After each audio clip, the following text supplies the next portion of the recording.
Hoi, mijn naam is Sanne en welkom bij Een Beetje Bijzonder.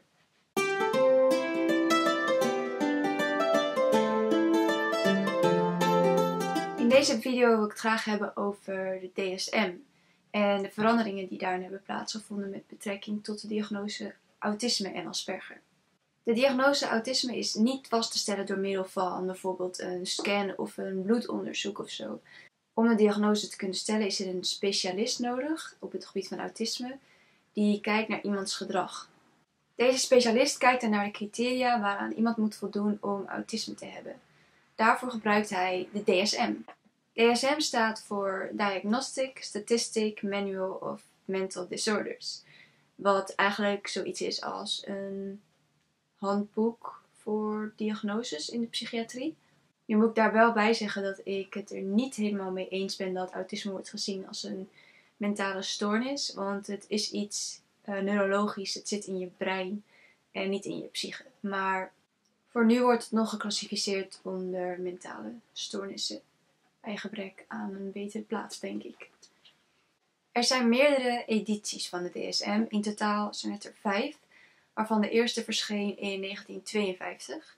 Maar de meest bekende zijn de DSM-4 en de DSM-5.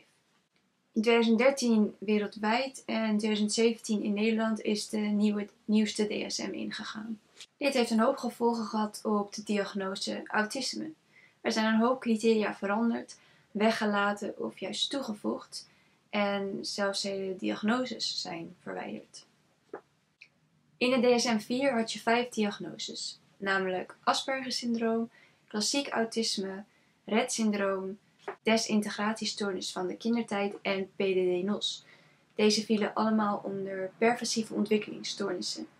In mijn vorige video, hier of hier, heb ik kort uitgelegd wat perversieve ontwikkelingsstoornissen zijn. In de DSM-5 zijn al deze diagnoses verwijderd en vallen ze nu onder één diagnose, namelijk autisme-spectrumstoornis. Een spectrum wil zeggen dat het gewoon een breed scala is en dat gaat van mild naar ernstig. En Asperger zou dan aan de milde kant zitten. Mocht je willen weten wat de criteria precies zijn, dan kun je een kijkje nemen op mijn website, eenbeetjebijzonder.nl. Daarin heb ik wat uitgebreider uitgelegd wat de DSM precies is en wat de criteria precies zijn. Ik zal ook nog een linkje hieronder plaatsen in de beschrijving, mocht je dat willen weten. Wat zijn voordelen en wat zijn nadelen van de verandering van de DSM-4 naar DSM-5? Een voordeel is dat nu duidelijk is geworden dat vormen van autisme in de kern heel erg op elkaar lijken. Maar doordat het nu een spectrum is, kan er per persoon worden gekeken waar diegene op het spectrum zit. En daar kan dan betere en passendere hulp bij worden gevonden. Een nadeel is dat mensen die nog wel een diagnose zouden hebben gekregen toen de DSM-4 nog gold, nu met de nieuwe DSM misschien buiten de criteria vallen en geen diagnose krijgen en dus passende ondersteuning mislopen. Nu heb ik dus de diagnose Asperger gekregen, maar hoe zit dat dan in de nieuwe DSM? De diagnose is verwijderd, dus hoe moet ik het nu noemen?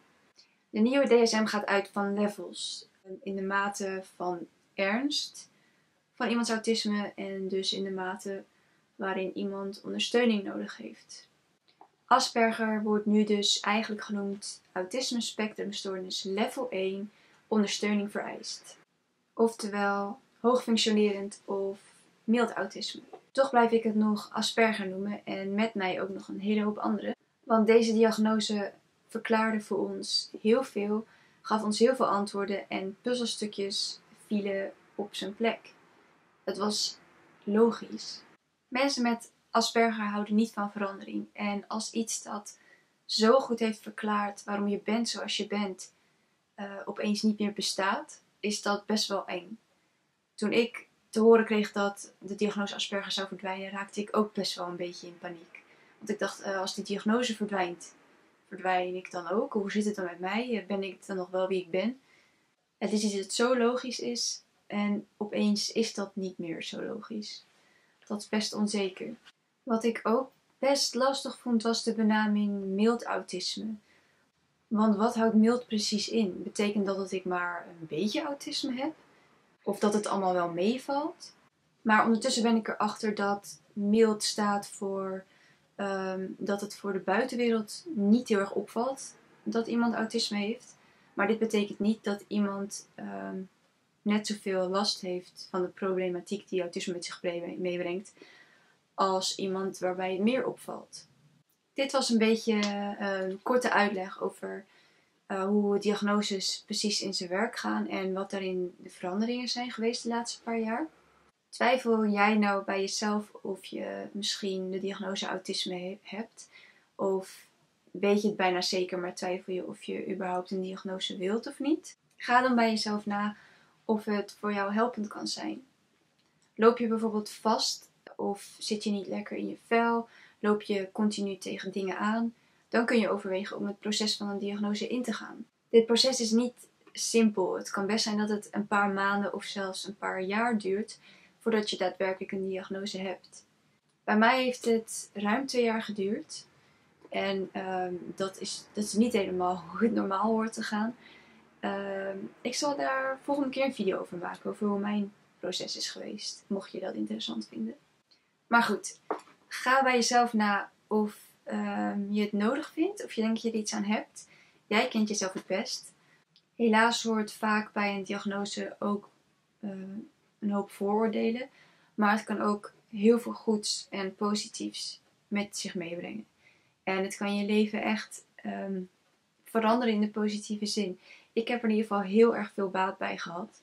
Ik voelde me zo opgelucht toen ik de diagnose kreeg. En het verklaarde zoveel dingen. En ik ben er echt heel blij mee. En ik zou het ook niet terug willen draaien. Maar goed, dit was mijn video over de DSM.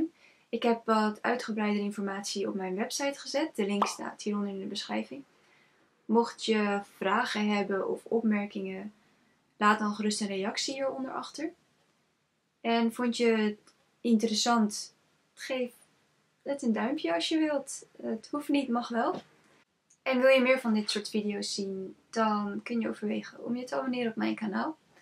Dit was het voor nu en mijn volgende video gaat over mijn diagnoseproces. Tot de volgende video. Doei!